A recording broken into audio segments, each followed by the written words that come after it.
கர்த்தருடைய பரிசுத்த நாமத்துக்கு ஸ்தோத்திரம் உண்டாவதாக. காலவெளியிலும் கர்த்தருடைய வார்த்தைக்கு நேராக நாம் கடந்து போகலாம். கர்த்தருடைய சித்தத்தை குறித்த அறிவு நமக்கு வேண்டும் என்பதற்காக. பிரியமானவர்களே, சவுலை கர்த்தர் பவுலாய் மாற்றினார். சவுலை எழுப்பினதற்கு ஒரு நோக்கம். எருசலேமில் மட்டும் சபை இருந்தது, வேறு எங்கும் சபை இல்லை. சவுல் துன்புறுத்துவதனால, ஜனங்களை உபத்திரவப்படுத்துறதுனால ஜனங்கள் எருசலேமை விட்டு சிதறி ஓடினாங்க. சிதறி போனவர்கள், எருசலேமை விட்டு வெளியே போனவர்கள் என்ன செய்தாங்க தெரியுமா? அப்போஸ்தலர் நடபடிகளின் புஸ்தகம் 8ஆம் அதிகாரம் 4ஆம் வசனத்தை நான் வாசிக்கிறேன். 3-4. சவுல் வீடுகள் தோறும் நுழைந்து புருஷர்களின் ஸ்திரீகளையும் இழுத்து கொண்டு காவல் போட்டு வித்தான், சபையை பாழாக்கி கொண்டிருந்தான். சிதறிப்போனவர்கள் எங்கும் சுவிசேஷத்தை பிரசங்கித்தார்கள்.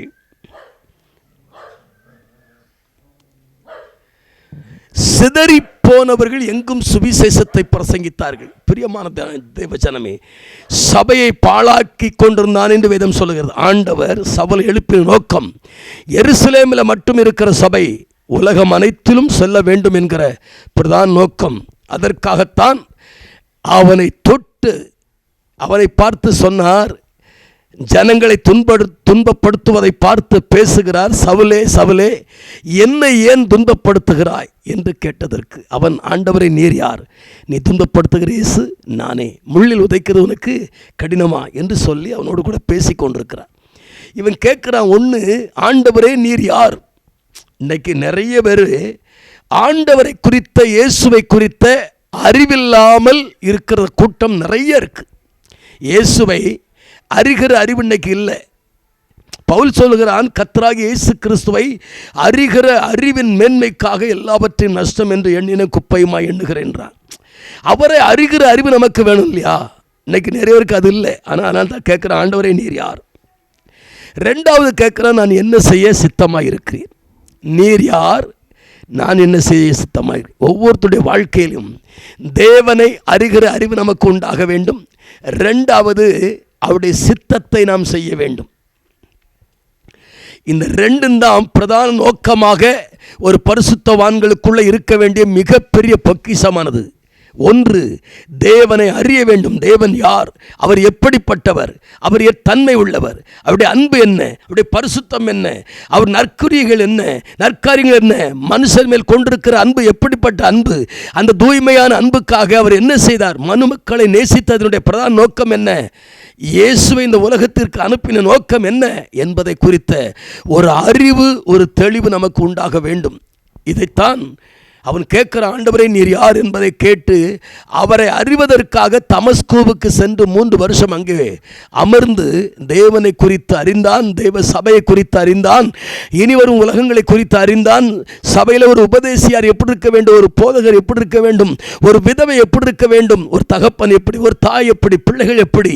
உறவுகள் எப்படி என்பதை குறித்ததான எல்லா காரியங்களையும் அறிந்து அதை நிருபங்களாக சபைகளுக்கு எழுதி சபைக்கு அவைகளை முத்திரையாய் போட்டு வைத்தவன் இந்த பவுல். பிரியமான தேவஜனமே, நம்முடைய வாழ்க்கையில் தேவன் யார் என்பதை அறிய வேண்டும். அதுதாங்க மறுசீரமைப்பு. ரெண்டாவது, அவருடைய சித்தத்தை நிறைவேற்ற வேண்டும். அது மறுசீரமைப்பு. நாம் நம்ம சித்தத்தை தானே நிறைவேற்றுறோம். நம்ம விருப்பத்துக்கு தானே ஓடுறோம். என்னுடைய குடும்பம், என்னுடைய மனைவி, என்னுடைய பிள்ளைகள், என்னுடைய உறவு, என்னுடைய சொந்த பந்தத்துக்குள்ள அப்படி ஓடிட்டு இருக்கீங்களே, அது உங்கள் விருப்பம், அதுதான் உங்களுடைய சித்தம். ஆனால் ஆண்டவர் பரலோகத்திலே பிதாவுடைய சித்தம் செய்யப்படுகிறது போல பூமியிலே செய்யப்பட வேண்டும் என்பதுதான் தேவன் கொடுத்த ஒரு பெரிய கட்டளைங்க. நாம் மறுசீரமைப்பு அடைந்து தேவ சித்தத்தை செய்வதற்கு தேவனை அறிகிற அறிவிலை நிலைத்திருப்போமானால் தேவன் நம்மை கொண்டு பெரிய காரியங்களை செய்வார். நாம் ஜெபிப்போம். நல்ல பிதாவே, இந்த நல்ல காணொலிக்காய் நன்றி, உமக்கு ஸ்தோத்திரம். தொடர்ந்து ஆண்டவரே இந்த காணொலியை குறித்ததான காரியத்தை நம்முடைய பிள்ளைகள் அறிகிற அறிவுக்கு நேராக நடத்த வேண்டும் என்று ஜெபிக்கிறேன். ஆட்கொள்ளுங்க, பொறுப்படுங்க, பெரிய காரியங்கள் செய்யும். இயேசுவின் நாமத்தில் ஜெபிக்கிறோம் நல்ல பிதாவே. ஆமேன், ஆமேன். God bless you.